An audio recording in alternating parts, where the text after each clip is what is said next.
gravando. Qual é o problema dela? É só isso.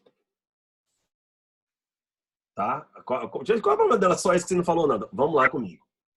Considera-se os seguintes materiais. Artefato de bronze confeccionado na civilização Inca. Grifa aí bronze, Vinícius. Grifei. Mangueira centenária, que ainda produz frutos em Belém do Pará. Perfeito? Uhum. Corpo humano mumificado encontrado em tumba do Egito Antigo. Show de bola? Beleza. Onde é que dá aqui? O processo de datação por carbono 14. Então, por isso que eu estou falando que é uma questão bem tranquila, porque a gente aprendeu a base desse teste todo na aula passada. Então, primeiro, não dá para fazer no material 1, porque o material 1 ele é de bronze. Isso. Então, o bronze não vai incorporar carbono. O 2, e aí tá a maneira da questão. A questão é fantástica, velho. É uma questão assim simples, mas muito boa, porque ela consegue ver se o aluno compreendeu ou não o assunto. Veja, Vini, a mangueira, ela tá viva. Então, aquela taxa, lembra da taxa que você mantém constante? A proporção você mantém constante. Então, você não consegue fazer datação. É verdade. Isso mostra de uma maneira bem simples para ver se o aluno conseguiria capturar qual é a ideia do teste. Então, eu te perguntei se você conhece o teste, sem você vai. Porque a maioria das pessoas aí, ó, dizem que o 2 dá para fazer. Porque não, o teste de carbono 14 não é com coisa viva? Não, não é com coisa viva. Não é com coisa biológica? É com coisa biológica, mas eu tenho que manter uma distância, eu tenho que ter decaimento, eu tenho que ter mudança na proporção de carbono 12 e carbono 14. Verdade. Ok? Então foi por isso aí que a questão muito boa mesmo essa questão aí.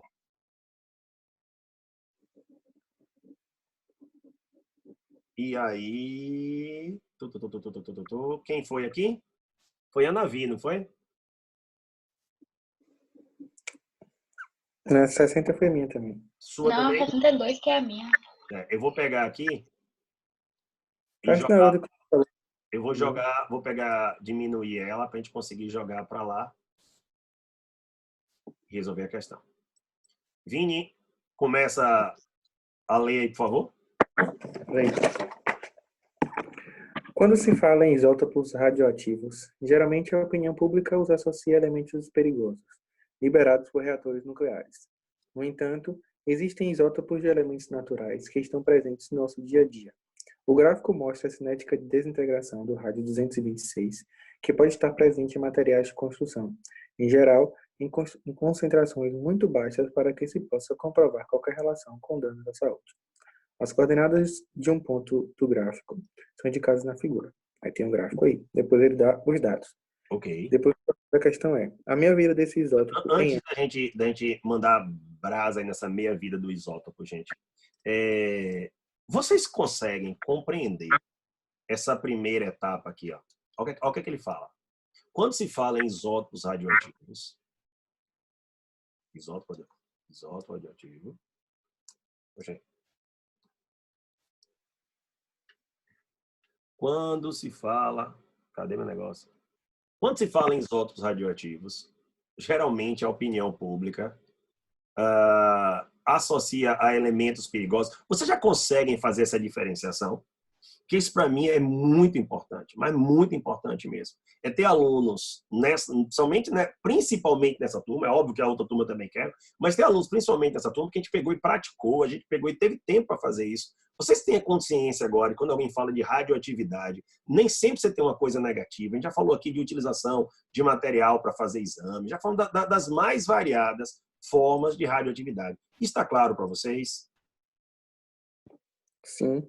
Então, ótimo. Então, a opinião, vocês não são mais necessariamente a opinião pública, como ele coloca ali a opinião pública, né? Então, vamos lá. O que é que ele diz aí? Tá? Eu vou ter que mudar para o quadro ali na hora e resolver a questão. Ele vai falar do rádio 226, tá? O gráfico mostra a cinética de desintegração do rádio 226, que pode estar presente em material de construção. Olha que interessante, material de construção. Aí, Vini, já teria uma possibilidade, uma questão associada a isso, né? Materiais de construção. Que em concentrações muito baixas pode provocar relação com qualquer dano na saúde. Coordenadas do ponto mostram aí. Então, no início, você tinha quanto de massa, Vini? Tinha 800 gramas. O que é importante para mim aí? É importante para mim o tempo em que ele passa a ter metade. Esse é o tempo importante. O tempo que ele passa a ter metade. Qual é o tempo que ele passa a ter metade? No caso, seria 1.500 anos, aproximadamente. 1.500 anos aproximadamente. Perfeito. Então, isso daí é a meia-vida. E um processo de decaimento, o foco principal é você encontrar a meia-vida. Aí ele pegou e deu uma fórmula para a gente. Tá? Deixa eu só pautar aqui. Então, Eu já sei o que é assim. já sabe que errou. Mas a gente vai fechar mais coisa aqui. Então, o que é que ele mostra? Vou botar aqui porque eu não sei o que está acontecendo, tá lá com minha mesa. A massa final, a massa inicial, vezes 2 elevado a menos, indica que você está diminuindo a quantidade e não aumentando a quantidade, onde eu tenho tempo sobre a meia-vida. Então, ele pegou, botou uma fórmula que não deixa de ser uma PG, você continua trabalhando com a PG, onde a razão agora é isso aqui. Você tem essa razão aqui para trabalhar. Então, qual é a quantidade? O que é que ele pede lá na questão? Deixa eu só dar uma olhada. Ele pede a meia-vida do isótopo. Ele só pediu isso a meia-vida do isótopo. Pensei que ele botou uma coisa. Então, ele queria a meia-vida do isótopo. Agora, o que é que ele traz aqui para a gente, Vini? 1.500, 1.600, 1.700. A pessoa vira e fala, pô, assim, eu fiquei agora na dúvida se era 1.500, 1.600 ou 1.700. Tem uma maneira aqui de você pegar e observar bem tranquilamente quanto é o valor, que é esse 4.800 aqui. Ó. Então, eu tinha 800. Não, eu tenho 100 de massa final. Eu tenho 800. 2 elevados. Se for 800, ele fala que o tempo é 4.800, não é isso? Isso. 4.800. Então, meu Deus, 4.800 dividido pela meia-vida dela. Então, quanto é que eu tenho aqui? Se eu passar para cá, eu tenho 1 sobre 8 é igual a 1 sobre 2. Aí agora, eu inverti, tá vendo? Eu peguei essa parte aqui, ó, e tirei o menos dela. Ficou 1 sobre 2 elevado a 4.800 sobre C. Só que 2 elevado a 4.800 sobre C tem que dar 8. Então, 4.800 sobre C tem que dar 3. Aí você chega exatamente, de novo, nós temos uma boa questão. Porque o que eu encontro de alunos normalmente nessa questão aí, Vini, é virando e fazendo assim. Poxa, Gessinho, por que não é 1.500? Porque eu achei ali que era 1.500, estava no meio. Poxa, Gessinho, por que não é 1.700? Eu botei isso. Porque não era só uma questão de olhar e bater a coisa. A gente volta para a mesma perspectiva que você tem uma questão do Enem. Ele não daria esses dados para nada, entendeu, Vini? Então, não, eu vou botar aqui uma forma, porque sim, mas se era só para achar meia-vida, eu não preciso saber dado nenhum. Por que ele me botou aquela fórmula ali? Exatamente para que você pudesse fazer isso daqui. Ó. Então, eu preciso que C seja igual a 1.600, porque foi exatamente as coordenadas que ele trouxe para a gente. Então, C é igual a 1.600 anos. E aí eu vou fazer uma pergunta. Todo mundo que fez assim? Ou quem fez, de repente, pegou e botou... eu botei 1.500. Aí, como não era o gabarito, eu olhei... realmente está um pouquinho mais para cá. Eu fiz diferente, assim. Você fez como?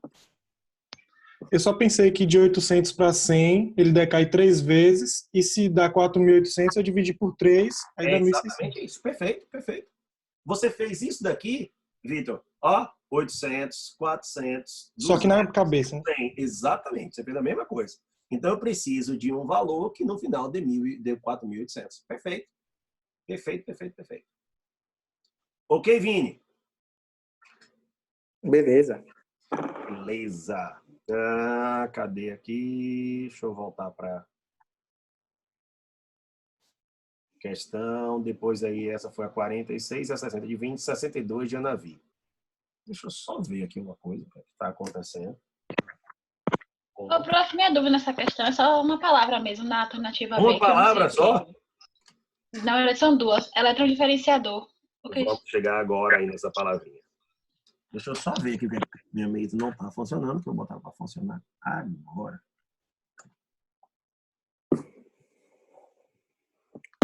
Eu tirei um daqui. E aí eu vou te explicar o que é elétron diferenciado. Vou botar isso daqui aqui. Isso daqui aqui também. Não é para você não funcionar, você tem que funcionar mesmo. Pronto.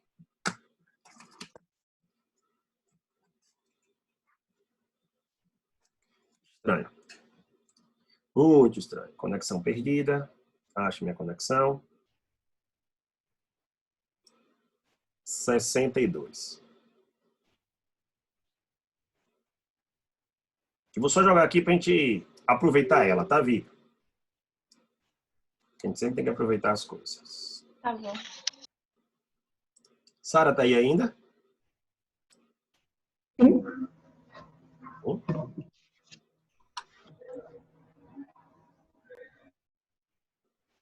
Semana passada, sua foto era essa, Sarinha? A foto do seu perfil? Acho que não. Essa daí tá diferente, assim, com olhar, assim. Você acha o quê, Renatinha? Desse olhar de Sara. Vai matar alguém. Ela tá com a cara exata, eu não queria falar, não. Ela tá com a cara assim de que se lascou. Tava passando uma música ali agora, ali na rua, os gatos brigando, meu gato brigando. Eu pensei a situação. Meu gato brigando com os gatos e na casa da vizinha rolando aquela música. Hoje ele paga todo o mal que ele te fez. Sara tá exatamente com essa cara. De que unha tá ok, não sei o que tá ok. Não tem um negócio desse assim? Sara vai picar muito todo mundo. A gente fica só perturbando Sara, a gente não sabe o que Sara pode fazer com a gente. Lê aí, Vi. No tratamento de tumores cancerígenos, recomenda-se a radioterapia, que consiste em tratar a área atingida pelo câncer com a radiação emitida pelo cobalto-60. Esse isótopo tem sua meia-vida igual a 5,25 anos e se desintegra espontaneamente, emitindo partículas beta e produzindo níquel-60 estável. Uma amostra radioativa de massa 200 gramas, constituída por 95% de cobalto-59 e 5% de cobalto-60, foi colocada em um aparelho radioterápico. Eu queria que vocês observassem uma coisa aí, tá? A gente chama isso de bomba de cobalto. O nome que se dá a isso é bomba de cobalto. Ah, Gessinho, bomba de cobalto, por quê? Ele vai explodir? Não, a gente chama de bomba mesmo de cobalto, ela vai estar emitindo radiação, como vocês viram aí, tá? E deixa eu só remover aqui a bichinha e ver se a gente encontra ela aqui de novo para a mesinha funcionar. E ela tem uma coisa importante que é a geração de radiação gama. Pô, Gessinho, mas essa radiação gama ele pegou aqui e diz que emite partículas beta. Ele emite partículas beta quando ele vai se transformar em níquel 60, mas ele faz isso emitindo radiação gama. É a radiação gama que vai provocar o processo todo aí, né, de radioterapia. Foi um desse daqui que substituiu o do Césio 137 lá em Goiânia. Estamos de boa aí no processo? Sabendo que o cobalto 59 é estável, determine a relação entre a massa de níquel 60 produzida e a massa de cobalto 60 restante após 21 anos. Então, ele deu a meia-vida lá? Deu 5,25 anos. E você conseguiu pegar e achar tudo direitinho? Aham, meu problema só é a letra B mesmo. Vamos agora. Então, fez aí o primeiro. Aí ele vai e faz a segunda pergunta. Deixa eu só apagar aqui o que a gente tem para que você possa compreender de boa. Também que eu mandei fazer esse quadro. Vai que as coisas estão erradas. Eu estou tentando ainda ajustar minha mesinha, que minha mesinha vai ser importante para a nossa segunda etapa de aula. Tá todo mundo aí me enxergando direitinho? Tudo certo, assim, dá de boa. Lê aí para mim agora. No ensino natural. Tá igualzinho, não tá? Aí, ó. Eu até com a camisa. É. Olha lá. Cadê? Lê aí, minha amiga Vi. Comparando os raios do cobalto metálico e do íon de cobalto 3, sítio que apresenta menor tamanho e o eletrodiferenciador da espécie iônica cobalto 3. Então, primeira coisa, quando você perde elétron, seu raio diminui. Ponto. Então, você pega um átomo e bota o cátion dele. O raio do cátion é sempre menor do que o raio do átomo que lhe deu origem. Ok ou não ok? Beleza. Ótimo. Aí eu vou pegar agora outra coisa. Eu quero pegar aqui o crômio, vou pegar o manganês, vou pegar aqui o ferro e depois ele manda eu fazer o cobalto. Tudo bem? Então, vou subir aqui. Crômio, manganês, ferro e cobalto. O de cá tem 24 elétrons, o de cá tem 25 elétrons, o de cá tem 26 elétrons, o de cá tem 27 elétrons. Até aí todo mundo belezão mesmo? Você não fez nada, professor? Pois é. 1s2, 2s2, 2p6, 3s2, 3p6, 4s2, 3d4. Se eu pegar isso daqui tudo, já posso chamar isso daqui tudo de argônio, tá certo? Tá. Vi, então você vai me ajudar agora.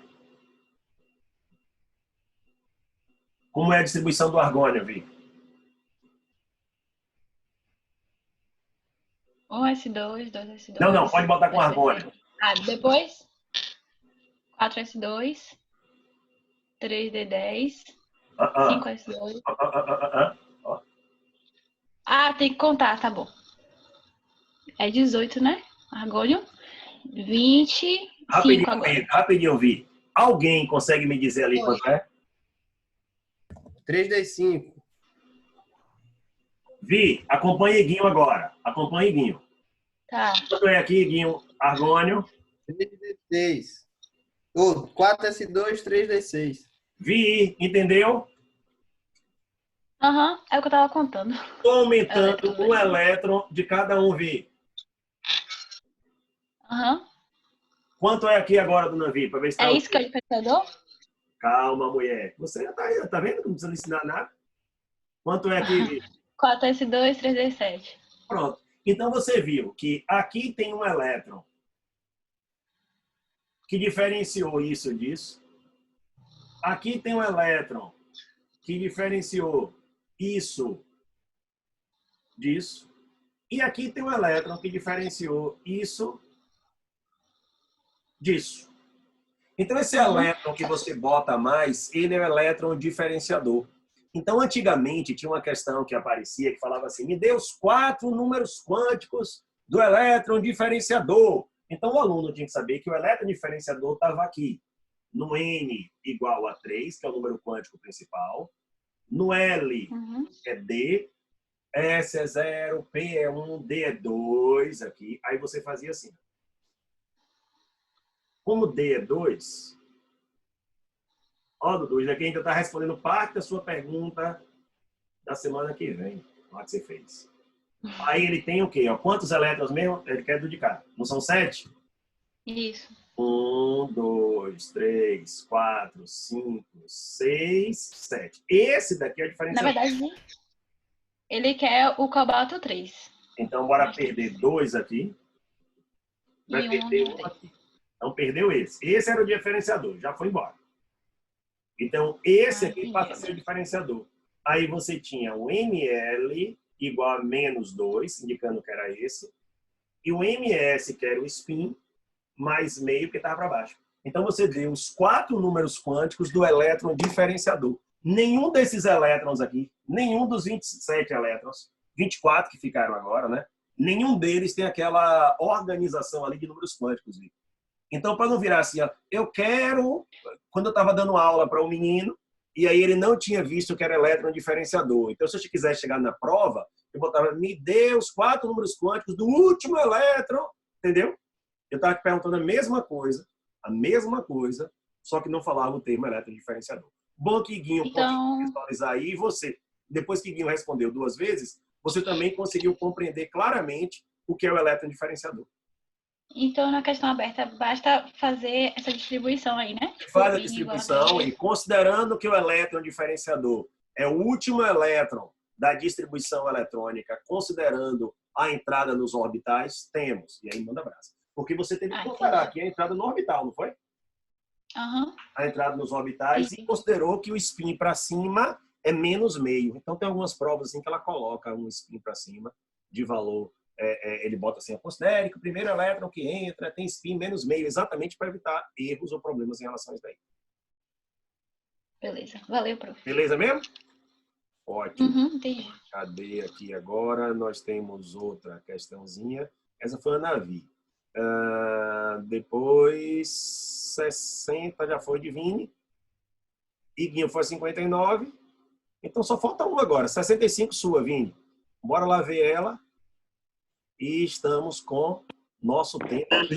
A 59 a gente não chegou a fazer, não. Não? Você pulou aí, porque você fez questão de alguém. Foi, pô, no começo. A 62? Não, a 59. A 59 a gente não fez, não? Foi a de Igor. Não, você disse que ia fazer a primeira.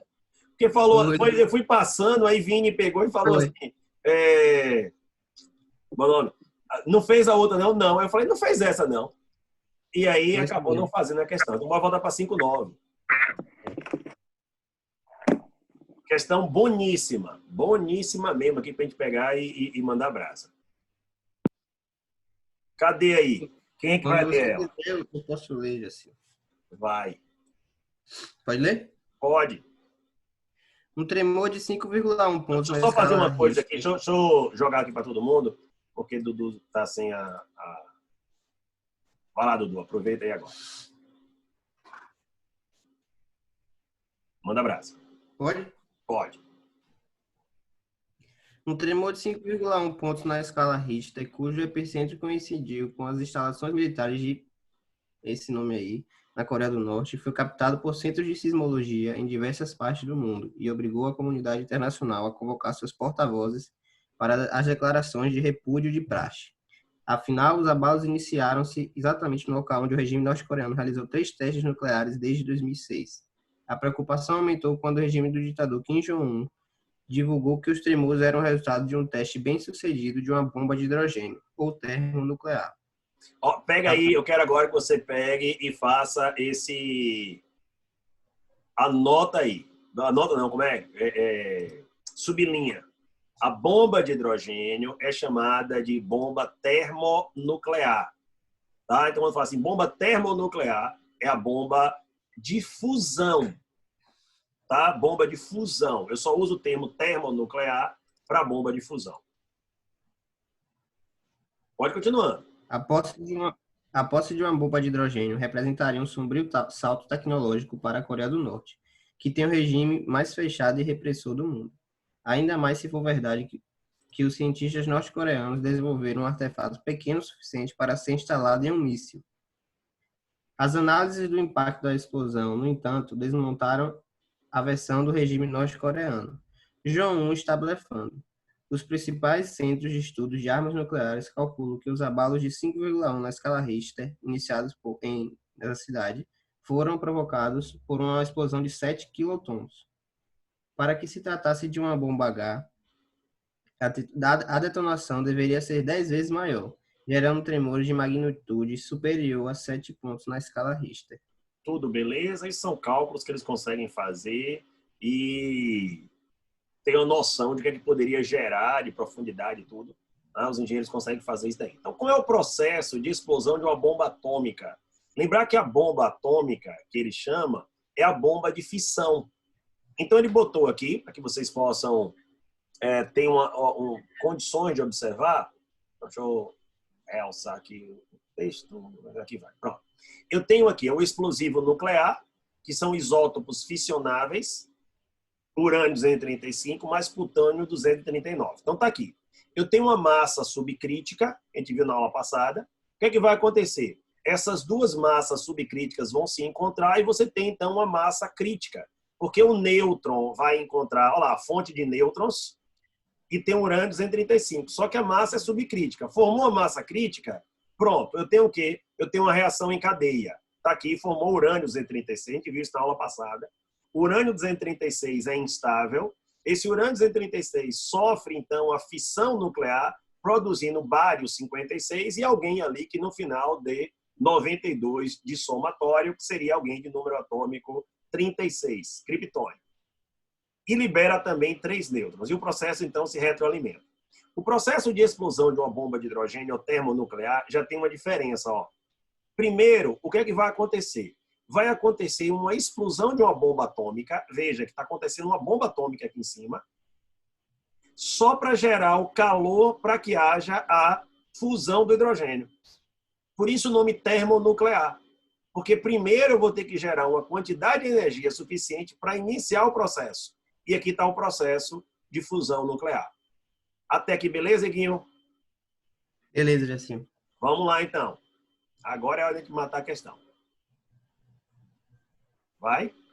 Uma análise das informações... Precisa ler a equação 3? Não, né? Não. Uma análise das informações do texto e das figuras A e B com base nos conhecimentos de radioatividade permite corretamente afirmar. Letra A. A energia para desencadear a explosão da bomba de hidrogênio é gerada na fusão de urânio 235 na bomba atômica, da bomba atômica. E aí? Falso. Não foi isso que aconteceu? Fusão do urânio? Nós estamos diante de quê? Da UNEB. Olha como os bichos são pilantras, velho. Ou seja, o aluno chega lá sabendo que para ter fusão tem que explodir uma bomba atômica. Ele vai troca a palavrinha. Gerada na fusão de urânio-235. É fissão de urânio-235.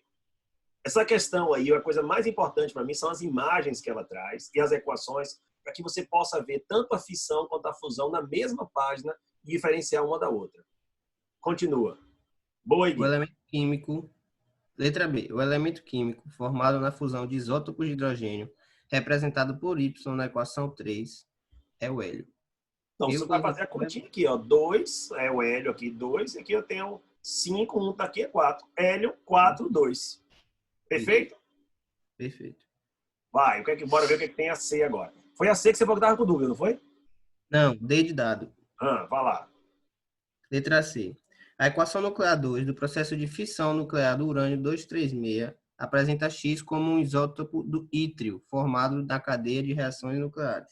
Eu acho que não forma ítrio, não. Acho que forma criptônio mesmo ali, né? Eu não lembro qual é, mas eu sei que eu risquei aqui. É porque dá 36. 36 aqui, ó. 36 mais 56 é 92. O ítrio não é esse. É engraçado até a questão do ítrio, quando eles botaram aqui. Eu falei, ó, muita gente vai olhar depois para ver quem é o ítrio. E o ítrio é um elemento químico que tem símbolo Y. É por isso que é evitado utilizar o símbolo Y quando você está fazendo questão de química, de falar de elemento. Aqui embaixo eles botaram ó, o hidrogênio reagindo com outro hidrogênio em uma fusão nuclear, produzindo Y. Y é uma letra que normalmente não se usa exatamente porque tem elemento com nome com símbolo I, com símbolo Y, que é o ítrio. Então ali não forma ítrio. Isso. Continua. Agora é a minha maior importância aí para você. Vá. A explosão da bomba atômica ocorre se a soma das massas de urânio 235 e de explosivo nuclear for inferior à massa crítica para a explosão. Matou aí? Eu sei que a palavra inferior é o que deixa ela falsa, mas eu não entendi o mecanismo da... Lembra que quando você botou uma imagem na semana passada que era assim, eu tinha poucos núcleos de urânio, então os nêutrons passavam sem encontrar urânio, não tinha reação em cadeia. A explosão da bomba atômica precisa que haja uma reação em cadeia. E a condição necessária para ter a reação em cadeia é ter a massa crítica. O que você está fazendo aí é tendo massas subcríticas, por isso que as massas se juntam. As massas se juntam para que duas massas subcríticas se transformem em uma massa crítica. Entendi. É como se fosse o fator de ativação da bomba de hidrogênio. Espera aí, mas não é a bomba de hidrogênio. Não, a bomba, no caso. A bomba de urânio. Isso. No fator de ativação dela são os nêutrons, porque eu estou entendendo o que você quer falar, só que as palavras elas são muito importantes aí. O fator de ativação é o nêutron. O nêutron ativa, então começa o processo. Se eu não tiver uma massa crítica, eu não consigo gerar uma reação em cadeia. Eu gerei fissão? Gerei, mas uma fissão só. Duas não gera energia necessária para ter a bomba. Aí eu não tenho o necessário para ter reação em cadeia. Porque ele poderia pegar e botar ali, está tendo fissão? Está tendo fissão. O que você não tem é reação em cadeia. E a bomba e o reator nuclear, eles trabalham com reações em cadeia. Aí eu preciso ter a massa crítica. Beleza, entendi. Beleza, A palavra-chave, então, desse processo é reação em cadeia. Exatamente. Tá bom. Fecha aí a E agora. E assim, rapidinho. Ah, Deixa eu terminar a questão que eu pergunto. vá. Letra E. Os abalos sísmicos de 5,1 na escala Richter foram produzidos pela explosão de uma bomba atômica de carga explosiva equivalente a 60 mil toneladas de TNT. Então ele bota aqui, ó, de quiloton. Tá? O quiloton é 1.000 toneladas. Então 6 quilotons, quilo quer dizer 1.000. Então ele botou lá de quantas? 60 mil toneladas. Não, eu tenho 6 quilotons só. Eu não tenho 60 mil toneladas, eu tenho 6 toneladas. 6.000 toneladas, desculpa. E aí alguém ia perguntar. Gessinho, você não pode considerar esse momento prévio da massa crítica, no caso do urânio, após o choque com um nêutron, como o complexo ativado, não, né? Porque isso aí se trata não de uma reação química, e sim de uma quebra de estrutura atômica, né? Você pode até considerar. Assim, quando se fala em complexo ativado, a gente poderia ter Eduardo, a sua analogia eu acho muito, mas muitíssimo mesmo interessante. Eu só preciso ter cuidado. Quando você pega e fala exatamente o que você falou aí, assim, eu posso olhar o urânio-236 como uma estrutura de complexo ativado, como se fosse. Eu estou aqui sentado, eu e você conversando. Eu falo, Dudu, pode, nego. Você pode considerar que a gente criou algo como se fosse um complexo ativado. Aquilo ali ele não vai existir, tudo bem? Porque ele vai sofrer uma decomposição logo. Você entendeu? Você, pô, entendi. O problema todo é quando você fala isso e outra pessoa está ouvindo e fala, entendi, então. O que formou ali foi um complexo ativado. Você está fazendo uma analogia com uma coisa. E tem gente que decora o assunto e fala, pô, aquilo é um complexo ativado. Não. Por que a gente não poderia levar ao pé da letra o que o Dudu falou, que ali é um complexo ativado? Porque complexo ativado é um ente que não existe. Vê se você entende onde eu estou querendo chegar. Ele não é nem reagente, nem é produto. Ele é uma coisa que ele não existe. Se parasse ali, ele não teria como existir. E no caso do urânio-236, ele existe. Só que ele é tão instável que ele racha e faz a fissão. Percebeu a diferença de uma coisa para outra? Em uma reação química, você tem um reagente e tem um produto. Não existe uma coisa diferente de reagente. O que é isso daqui?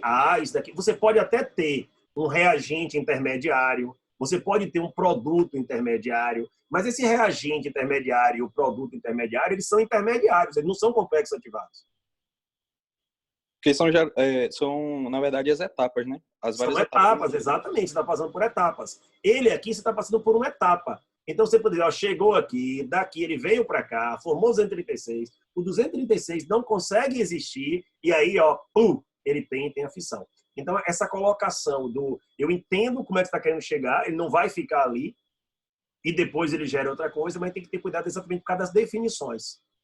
Entendeu? O problema todo é que química trabalha com definições. Você precisa compreender as definições. Então, a definição de complexo ativado não vai se encaixar aqui. Mas boa colocação. Boa colocação mesmo. Tranquilo aí, todo mundo? Tudo certo, Gessinho. Tudo certo. E Guinho, tirou a dúvida, Guinho? Tirei, nego. Obrigado, velho. Beleza. Então, viu aí onde é que estava pegando.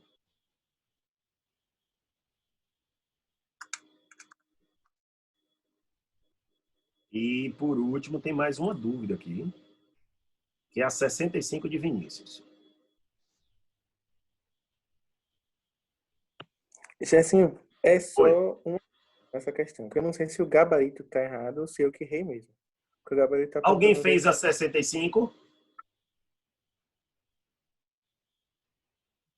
Eu fiz, mas meu gabarito foi B, mas está falando que é A.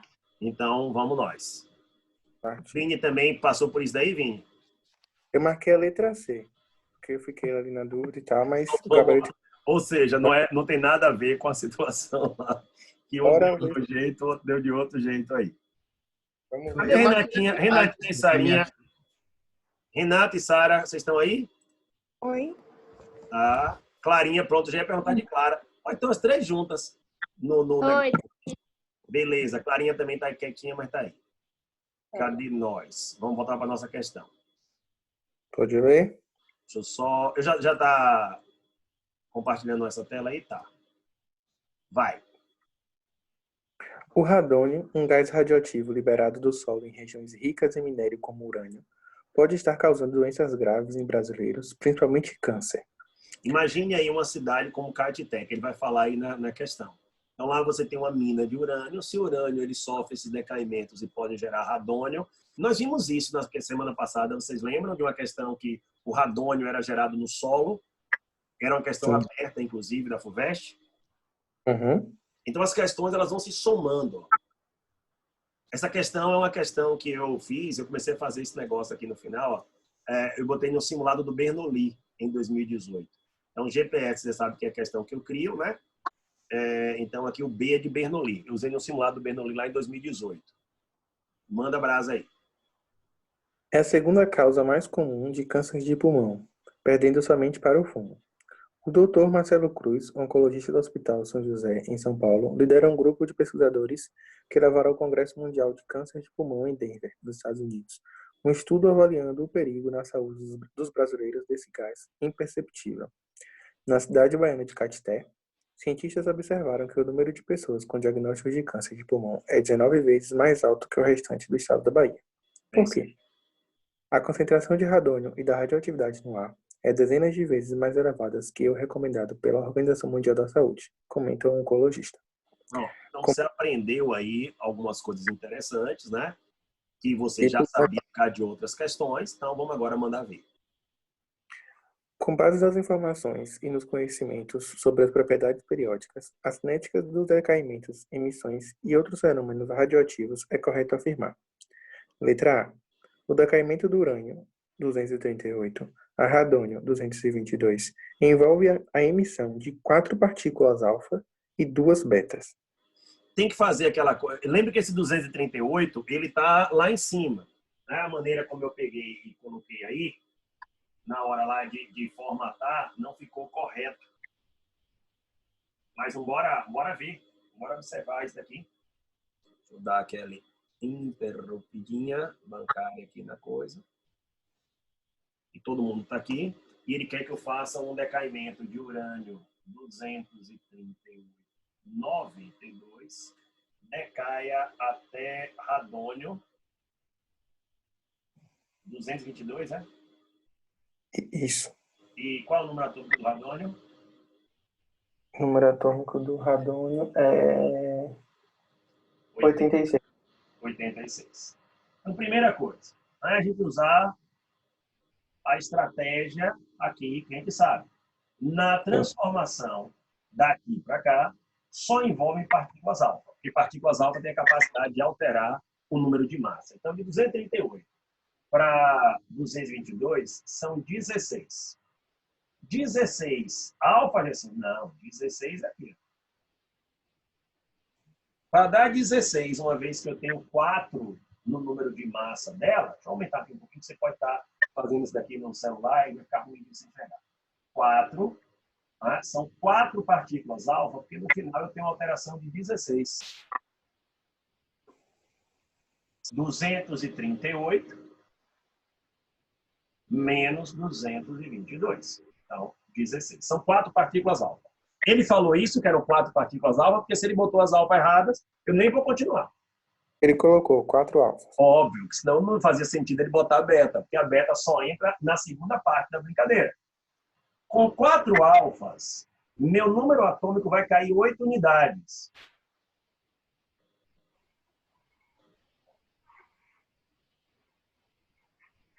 (84). E agora, ó, vai virar beta. Virar beta o quê? Vai virar 86. Então, aqui são 2 betas. Por quê? Porque a beta aumenta o número atômico. Então, ele botou lá 4 alfas e 2 betas? Sim, errei conta. Então, se são 4 alfas e 2 betas, a letra A é verdadeira. Sim. Só que aí parece que Ana Vi diz que tem outro verdadeiro. Não, agora eu entendi por que foi. Sim, mas bora ver as outras, Vi. Por favor, Uso de catalisadores que possibilitasse a ocorrência de reações químicas. Olha lá, ó, a pergunta de Dudu. Então, Dudu, como eu sei que isso aí é uma dúvida bem comum nos alunos, olha o que foi que eu fiz. Eu fiz a questão, a gente nem tinha conversado sobre isso. Você, na questão anterior, vai e fala sobre o complexo ativado. Aí eu já meti aqui na letra B, ó, catalisadores. Se a gente começa a achar que aquelas estruturas são, ou que alguma coisa em radioatividade funciona como se fosse complexo ativado, pronto. Então, essa alternativa aí faz todo sentido do mundo. Só que nós sabemos que nem pressão, nem temperatura, nada que influencia na cinética das reações químicas, influencia na cinética do decaimento. Então, a letra B está falsa. A letra C já assim. Ou também tem outra coisa, o uso de catalisadores, na verdade, ó, eu botei aqui, o uso de catalisadores que possibilitassem a de reações químicas com radônio traria segurança às regiões de mineração do urânio. Você pode fazer a reação química que você quiser com radônio. Mas o problema dele é nuclear. Vocês lembram disso? Como o problema dele é nuclear, ele continua no núcleo lá fazendo o processo. Letra C, Vini falou o quê? Ali está o longo tempo de meia-vida dos produtos do decaimento do radônio produz radiações que provocam alterações celulares ao nível dos pulmões. E aí? Eu fiquei confuso, mas agora eu estou achando que não, porque com o tempo de minha vida também vai... quanto mais ele vai reduzindo pela metade, menos ele vai prejudicar, né? Mas peraí, o problema não é esse, não. Ele vai estar o tempo todo transformando. Entendi. Perfeito? O tempo todo ele está transformando. Só não está transformando muito. Vê se vocês conseguem compreender isso. Quando eu botei essa letra, eu queria associar a ideia de meia-vida e atividade nuclear. Quando a atividade nuclear é alta, ou seja, você está emitindo bastante radiação porque sua atividade é alta, significa que você está decaindo rápido. Entenderam agora a ideia? Sim. Quando você tem um material que tem uma vida, uma longa meia-vida, significa que você decai, significa que você decai. Só que a sua atividade radioativa não é tão alta. Porque se fosse tão alta, você decaía muito. Iam ser muitos átomos fazendo aquilo. Então imagine que você tem 1 quilo de urânio hoje, daqui a 4,5 bilhões de anos, você ainda tem meio quilo de urânio. Olha que atividade baixa. Então, quando você tem um material que tem um longo tempo de meia-vida, significa que sua atividade é baixa. O longo tempo de meia-vida dos produtos de decaimento do radônio produz radiação que provoca alterações celulares a nível de pulmão. Essa daí eu tive que trocar depois, mexer alguma coisa, porque não ficou tão... O aluno ia ficar um tempo aí, Vini. Então, esse seu pensamento de demorar ali, fala, rapaz, eu quase marcava essa. Tá bem ácida essa letra C. Porque o fato da minha vida ser longa ou pequena, não tem problema nenhum. Vai provocar alteração do mesmo jeito. Então, não posso condicionar isso daí. O longo tempo de minha vida produz radiações que provoca. Então, a gente poderia, se você marcou letra A e letra C, é bem-vindo. Beleza. Ok? Tranquilo.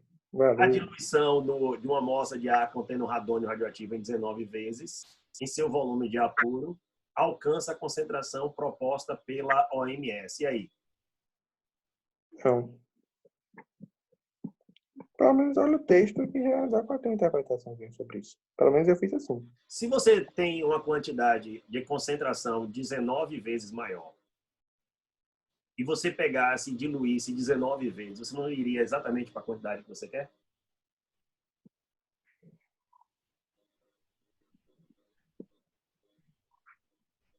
Aparentemente sim, mas não fez muito sentido. Estou jogando para todo mundo aí, viu? E aí?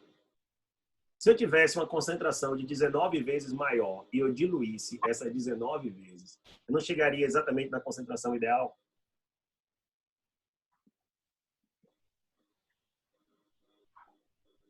Sim ou não, pessoas?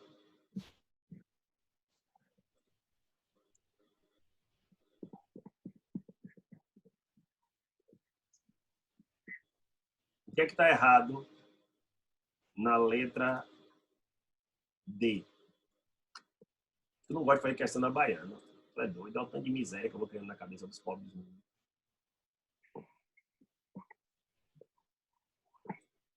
Não depende da concentração ideal, não? Quanto é? Hã? Não depende de quanto é a concentração ideal? E qual é a concentração ideal? Não tem um texto falando. Que tem, beleza, viu? O lance que é, na questão, ele não fala que tem 19 É, vezes. só tá falando que é 19, Tem 19 vezes o número mais de câncer. pessoas. É, Entendeu? Tem 19 vezes mais pessoas. Então aí a pessoa fica, rapaz, vem cá, velho, pô, tempo sendo perdido. Então é uma questão que ela tá roubando muito tempo de vocês. Essa questão é uma questão, não sei como é que vocês fizeram ela, mas é uma questão que você lê, aí depois, você não fez a letra A, você vai penar muito nas outras letras, porque sempre tem uma coisinha ali para ficar, poxa, tem que fazer com bastante atenção. E a letra E? O aumento do raio atômico do hélio ao radônio faz com que o segundo seja menos estável que o primeiro e por isso mais radioativo. Eu fui pela questão aí, a eletrosfera, a gente está falando de... Exato, que bom que você pensou assim, Guilherme. Está falando de eletrosfera. Você está falando de eletrosfera, tem nada a ver com núcleo, né? Para pegar aí a ideia de raio atômico, é eletrosfera. Show de bola, pessoas. Show de bola. Eu vou pegar aqui e vou dar um pause nisso, nessa gravação, tá? Para que a gente possa